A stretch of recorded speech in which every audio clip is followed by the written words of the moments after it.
What is happening, guys? In this video we're going to be fixing some damage on this Audi Q8. Came for my wins, I need my ends. This life is real, if they pretend. Came off the bench, I get it in, I get it in, I get it in. So I know a lot of you guys are expecting the part 2 of the spray booth review. I had to get this car done first, and I'm halfway through doing the bonnet that I am reviewing the spray booth on. So it is coming out, it is going to be the next video, but I had to get this one done in the meantime anyway. So I figured I may as well upload it so you guys have something rather than me wait and hold on to this footage for 3 more days until I get part 2 out. So yeah, if you're waiting on it, it is coming out. It'll be out in the next few days, I promise. Now enjoy the rest of the video. So unfortunately for this car, this is the damage. I'm not sure you can really tell, but there is a wee dent there. I've already had taken this off. I wasn't even going to record this, but I figured it's a pretty cool car, pretty cool video, so I may as well stick the GoPro on and just voice over more or less the whole thing. So yeah, I've been asked to leave the door handle in. I assume it's because these cars, it's actually locked right now, but they don't actually have a bar to the mechanism. It's all electronic, and I imagine the guy that owns it's a pretty big Volkswagen Audi guy, so I imagine that there's a problem with taking them out and them going dodgy and stuff. And to be honest, on a dear Jeep like this, I'm happy enough to leave it in. There's plenty of gap around it because yeah, Audi fitment is just Audi fitment, so I'll be able to mask and sand as far in as I need to.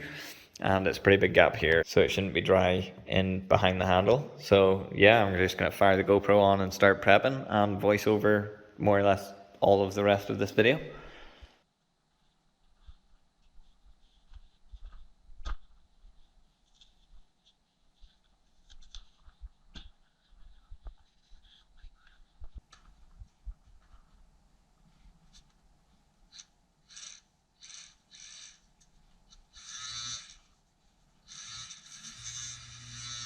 So starting out with 80 grit sandpaper, I'm just taking the top off that paint and getting the scratches sanded completely out of it, and then switching to 180 and then feathering out the paint.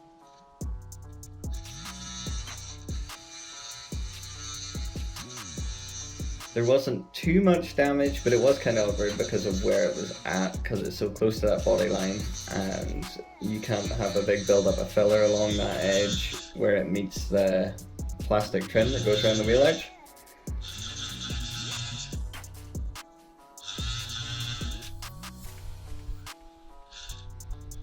And then again, it's just 180 over this to get the scratch out. I'm pretty sure that I just hit the depths of it with a bit of 80 grit before I put any filler into it, because I just wanted to make it so I could almost get more filler in rather than less, because if you just fill a scratch, you'd never get it to sit perfectly flat by the time you're sanding it. So I just turn it into almost a dent and then fire and filler in. Well, seems to work the best for me anyway.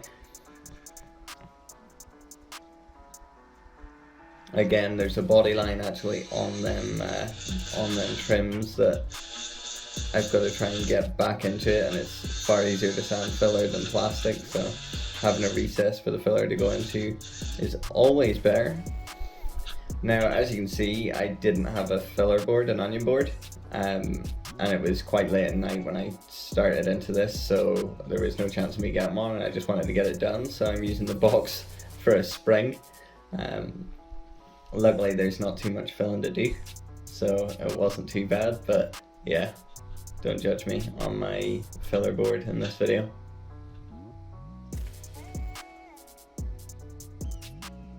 Again, just trying to put the filler on and get that body line into it a little bit, rather than just fire filler on and try and sand the body line into it.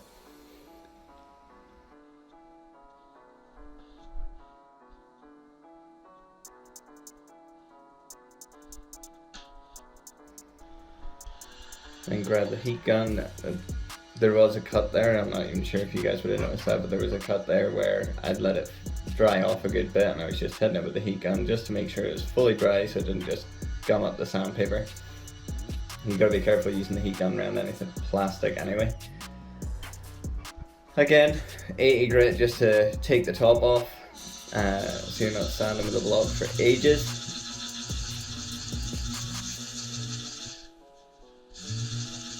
And then that's 180 on the block.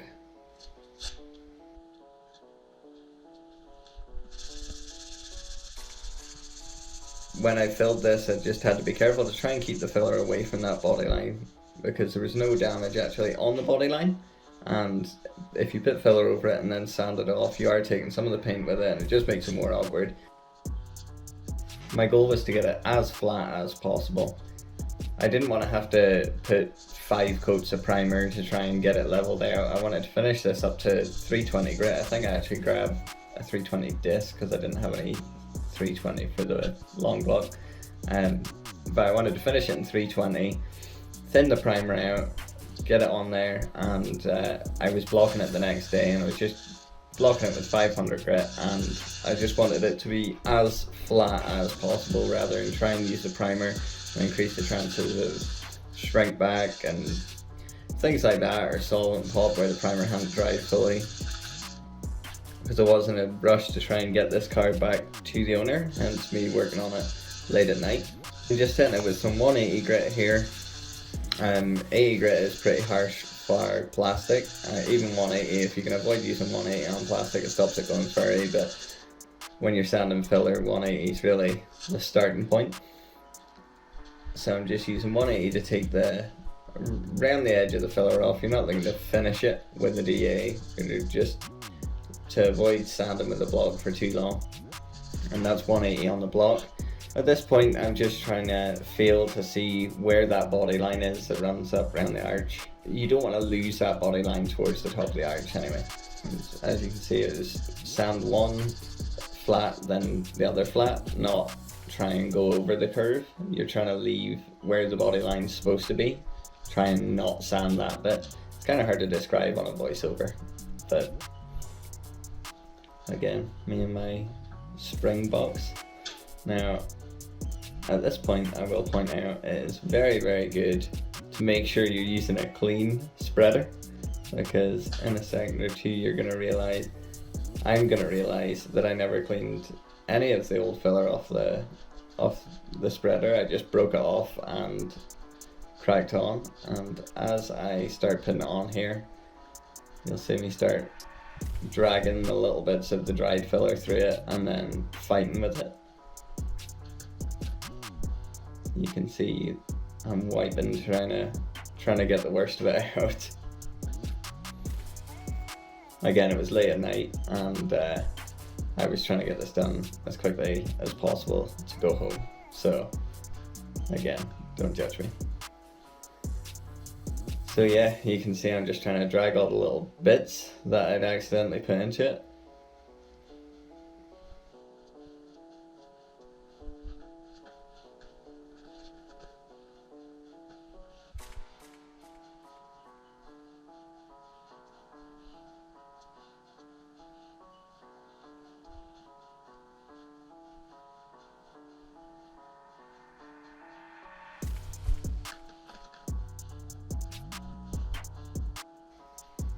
So you can see I'm actually using my finger to try and like clean up around the edge of the arch to make sure I've not got filler just dangling down in there. You're better spending a bit more time, putting a bit more effort and a little less hardener into your filler, and just making sure you get it on as nice as you can rather than trying to sand it into shape.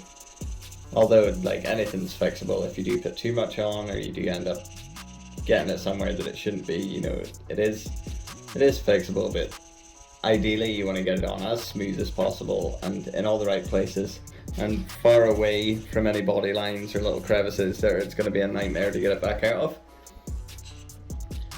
And at this point it's just 180 grit, flatten off them two little bits that I had to recoat with filler.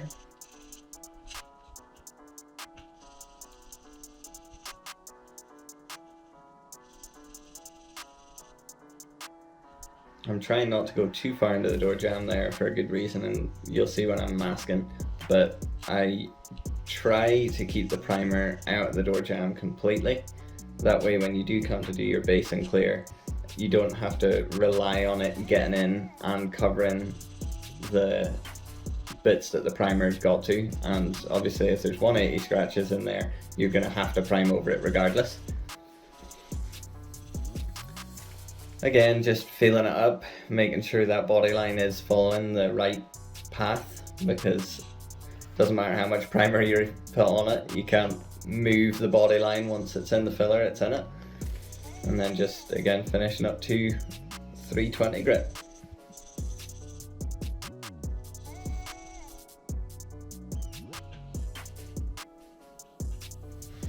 At this point I was happy with how the repairs had all come out, so I've just got a 500 disc and I'm just going around all the edges, making sure that anywhere the primer touches there is a key of some description for it to stick to.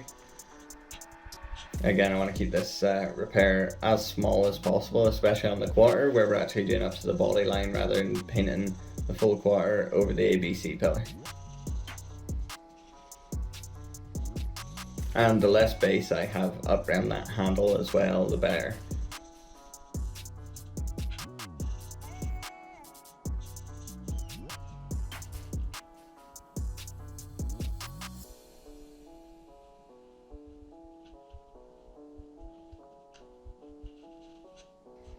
So I wouldn't use grey Scotch fire primer, but I'm literally just making sure that there is at least a key on anything the primer might get to. Them two areas I don't intend on getting the primer anywhere near anyway, and that is where this trick comes in.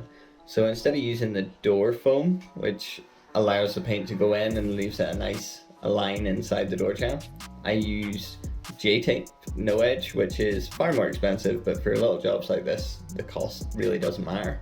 And basically when you close that, it means it stops the primer being able to actually go anywhere into that door jamb without leaving you a hard edge. So when you do come to actually paint, you know that your paint with normal door foam is going to get in there, it's not going to leave any primer uncovered, and if you do have to flat it in the door jamb a little bit and run some compound over it, you know you're not going to meet primer. So this is just false edge. You just roll the end of the tape on back over itself, just saves any hard edges. Even if you do get a hard edge, say you paint too close to even a false edge like that, you can, before the primer is dry, just pull that tape off, a bit of thinners on a rag, and just in like a circular motion go over just the very edge of the line, and that'll sort of smooth it out enough that you can block it and it's never going to leave a hard edge.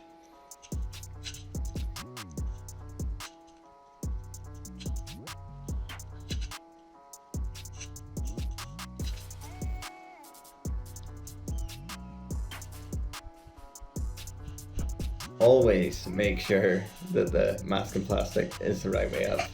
Masking plastic only lets paint stick to the side that the writing's on and you can read it. So I have done it before myself, and I've had a guy that worked for me put the plastic over a car back to front, and it's fine. You get through your base coat and then you go to clear and it blows all the dried base coat straight off the plastic and it goes all through the job, and it's a rework. You're never ever going to polish it out, especially in the first coat of clear, so it just turns into a rework and it's a disaster.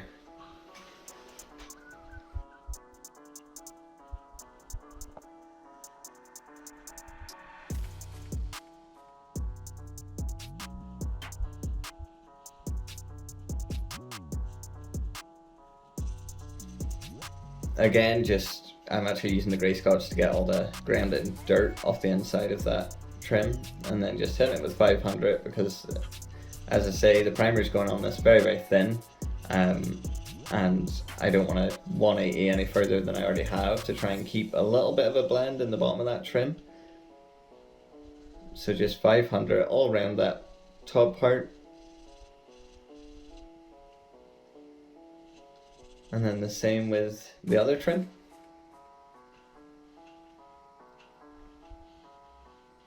Just cleaning cleaning it more or less with the grey scotch before I hit it with a 500.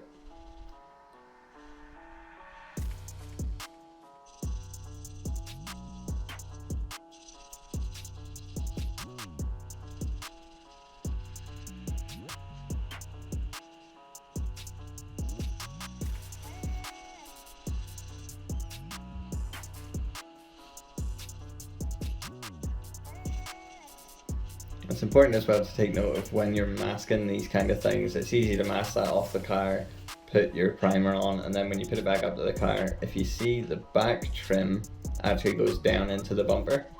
So you've got to be careful that you don't take your repair too far back on something like that and then realize that you are actually going onto the bit that meets the bumper, because if you're putting base there, there's no blend, and especially with some of these Audi colours that match really well, some of them don't, but it's not worth the risk. Just trying to keep your repair area as small as possible and your primer area as small as possible, and then you're not running any risk of putting it all together and then going, oh no, I've now got to blow in the back bumper with what's left of the paint, and it just adds time to the job, especially if you don't have an oven or any way of force drying the paint if you're doing this kind of thing at home.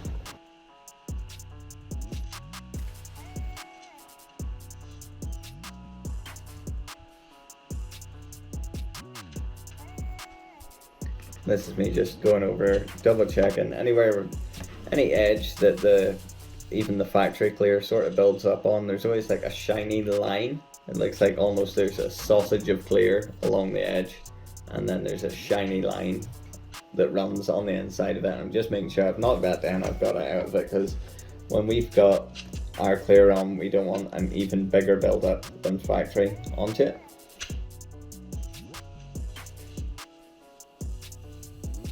So these are actually plastic seat covers that are absolutely useless as seat covers. They are nowhere near long enough to be a seat cover. So I'm trying to use them for anything I can. And like, I wouldn't use them for masking for paint, but for primer, it's grand. If I was to try and put base and clear on and mask it with random plastic like this, paint would flake off and end up in your clear.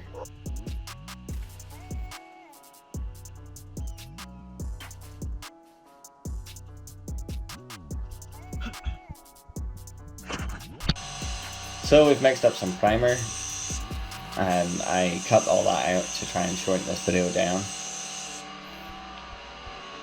And it's mixed up, it's a 5:1 primer, and there's plenty of thinners in it.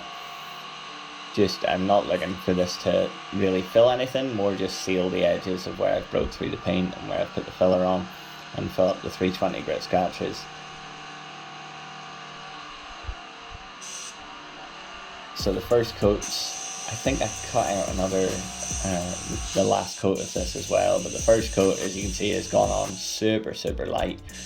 Just because it's so thin and there's so much thinners in it, I didn't want to sort of shoot myself in the foot by putting too much on and either it running, or because there's such a high thinner content, I didn't want it reacting with any of the paint underneath it.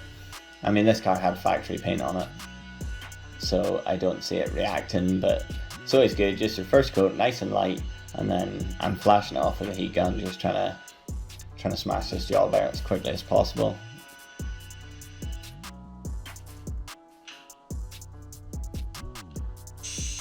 And you can tell by the rate it's drying that it really is on there really thin.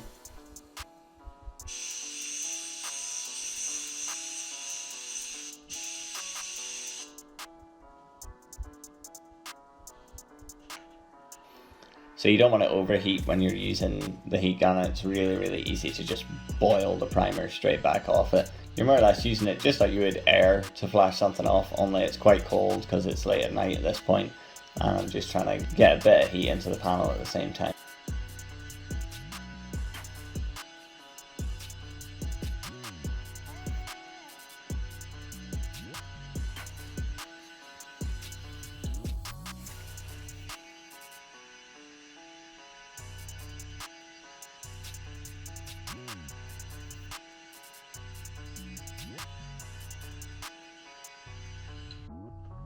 I cut out last coat. I did go a good bit heavier on the last coat.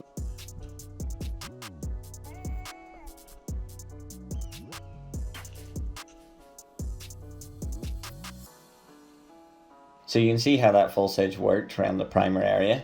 It's just nicely feathered it out, and I think at some point here I might open the door before I tape the handle. No? Okay, well, if you look closely you'll see the primer not over that door edge at all. It's kept right out of the door shut, you can see, but it's not a hard line, which is really, really important. If you get a hard line in primer, no matter how much you sand it, you're always sanding the paint that's beside it, and the line is always going to be there. So yeah, it's again on really, really thin, so it really didn't take much feathering out. And once I'd finished the priming as well, I skipped out the bit where I just got some satin black aerosol and dusted it over the top of it, just so I had a bit of a guide coat whilst it was all masked up. You can use powder guide coat, and I do, but it's just as handy. Once you finish priming, dust a little bit over before you head home or before you lamp it, and then it's built into it and you haven't got the added issues of dusty guide coat everywhere. So I'm just blocking this down with 500 grit, and you can see already that it's started to come through a little bit on that body line. That's how thin the primer was on it, and it really did not need much because the repair was more or less bang on perfect.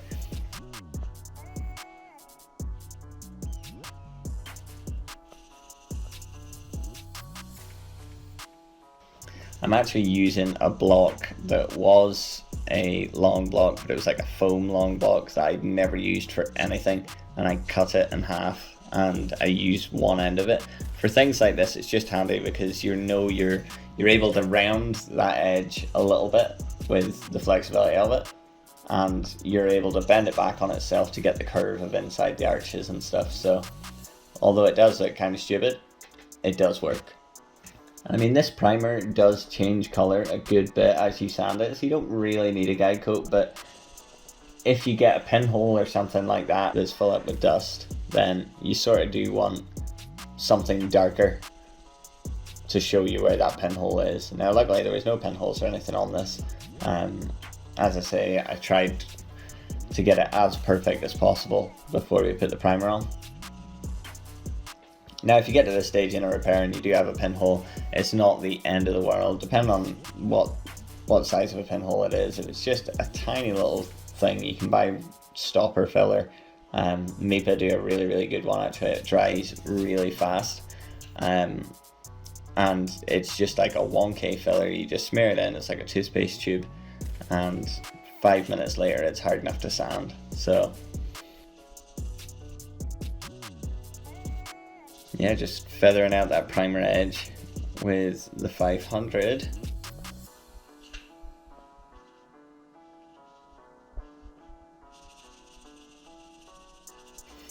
Now I'm actually using here like a budget 500 grit sandpaper, and I genuinely believe that budget sandpapers are a false economy.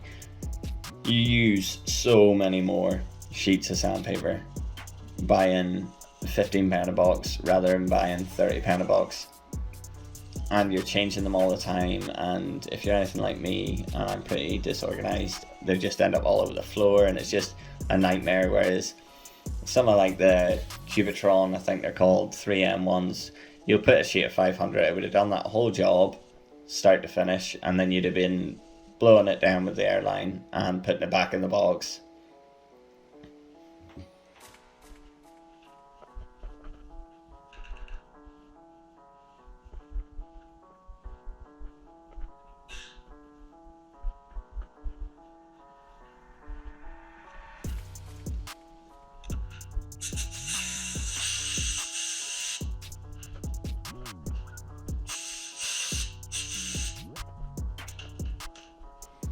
So that's me just using panel wipe, spraying a bit of panel wipe on and using the panel wipe as almost like a clear, so I can see in the reflection So I've decided to split this video into 2 parts. I wanted to try and get the full repair, start to finish, including polishing and stuff, into the one video, but there was quite a lot of good information to give you guys, and it would have left the video an hour long, which I don't think any of you guys would have sat and listened to me ramble for an hour.